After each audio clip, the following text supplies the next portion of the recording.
Hello everyone, welcome back to my रिजमिल channel. तो आज मैं आपके लिए लेकर आई हूँ मूंग दाल कचौरी। बनाना बहुत आसान है और इसके आगे आप राज कचौरी भी भूल जाएंगे। तो आइए रेसिपी को स्टार्ट करते हैं।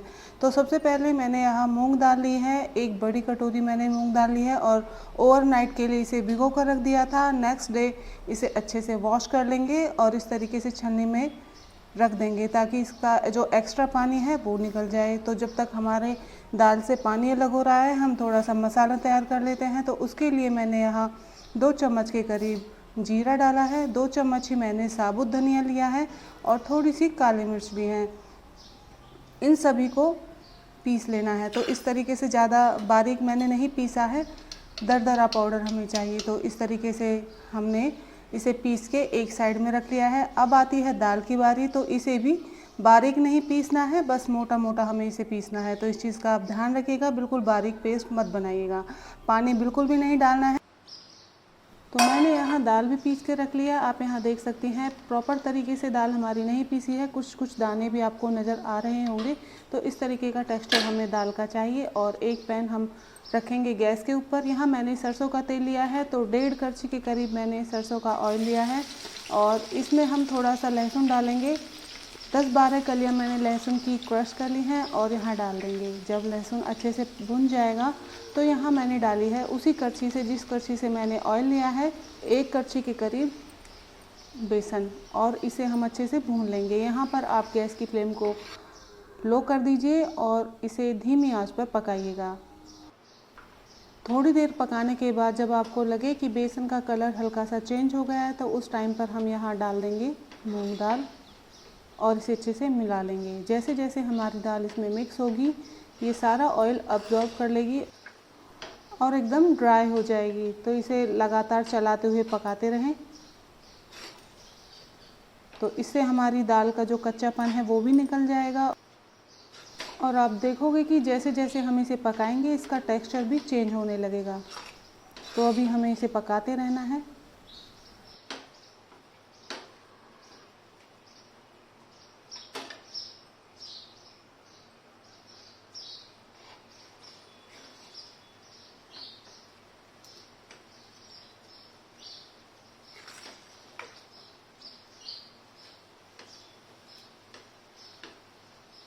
और यहाँ आप देख सकते हैं दाल का कलर और टेक्सचर दोनों चेंज हो गए हैं। तो यहाँ हम डालेंगे अब कुछ मसाले। तो जो हमने मसाला पीसा था अभी वो डाल देंगे।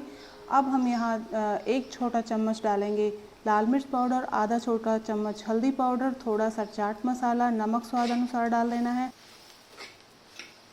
और अच्छी तरह से इसे दाल में मिक्स कर देंगे।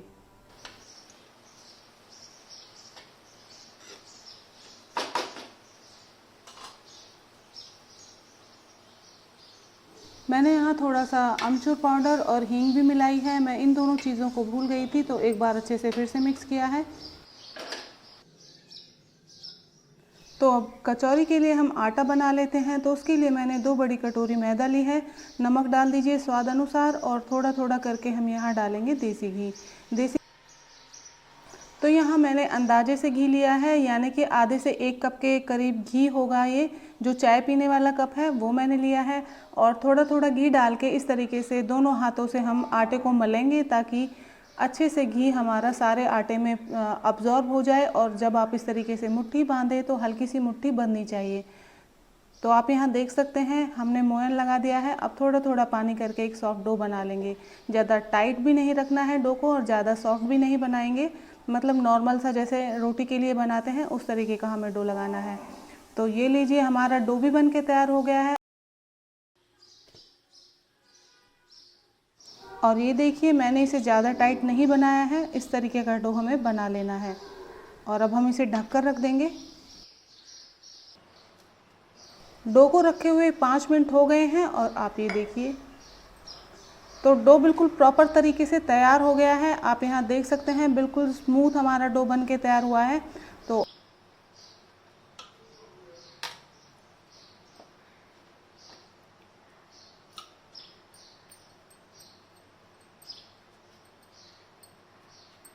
और अब हमने बना ली हैं छोटी छोटी लोइयाँ और इसमें दाल स्टफिंग डाल देंगे।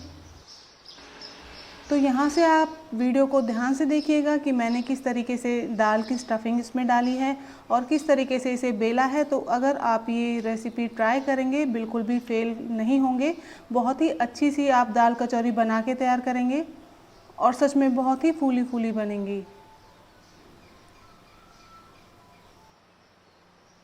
आप चाहें तो किनारे पर हल्का सा पानी का हाथ लगा सकते हैं ताकि वो अच्छे से चिपक जाए। और अब सेंटर से इस तरीके से प्रेस करते हुए आप इसे फैला लीजिए। चाहें तो थोड़ा बहुत बेलन इस पर चला सकते हैं, ज़्यादा हमें इसे नहीं बेलना है, इस चीज़ का आपको बिल्कुल ध्यान रखना है। और कोशिश कीजिएगा कि आप हाथों से ही सेंटर से फैलाएं, बस उतना ही काफ़ी है। उसी से आपकी पूरियाँ, ये जो कचौरी हम बना रहे हैं, अच्छे से फूलेंगी। इस तरीके से लॉक कर दीजिए और इस तरीके से प्रेस कीजिए। तो ये तरीका बहुत ही आसान है और जैसे ही आप पूरियाँ बनाएंगे यानी कि कचौरियाँ बनाएंगे, आपकी कचौरी बहुत फूली फूली बनेंगी।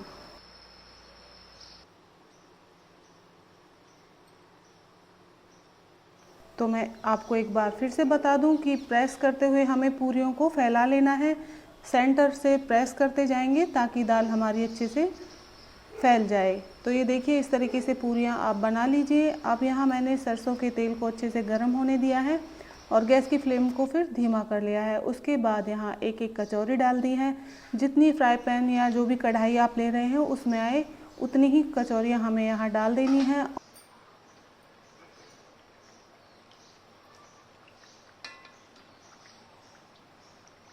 और इन्हें अच्छे से फ्राई कर लें। आप यहाँ इसका कलर देख सकते हैं और ये बहुत अच्छे तरीके से फूल भी गई हैं।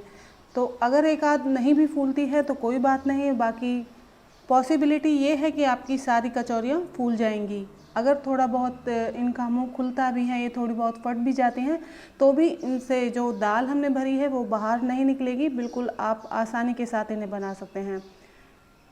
स्टार्टिंग में आप गैस की फ्लेम को लो रखिएगा और जैसे जैसे इसमें हल्का हल्का कलर आने लगे तो उसके बाद आप गैस की फ्लेम को हाई कर दीजिएगा। तो टेम्परेचर आप अपने अकॉर्डिंग सेट कर लीजिएगा। और यहाँ देख सकते हैं सारी कचौरियाँ बहुत अच्छे से फूली फूली बनी हैं। एक आध ऐसी है जो नहीं फूली हैं, बाकी सारी अच्छे से फूल गई हैं। मेरा पर्सनल एक्सपीरियंस ये है कि जो मैंने बेली थी वो कम फूली हैं और जो हाथों से प्रेस करके बनाई थी वो अच्छे से फूली हुई हैं। तो मैंने सभी कचौरियों को फ्राई कर लिया है।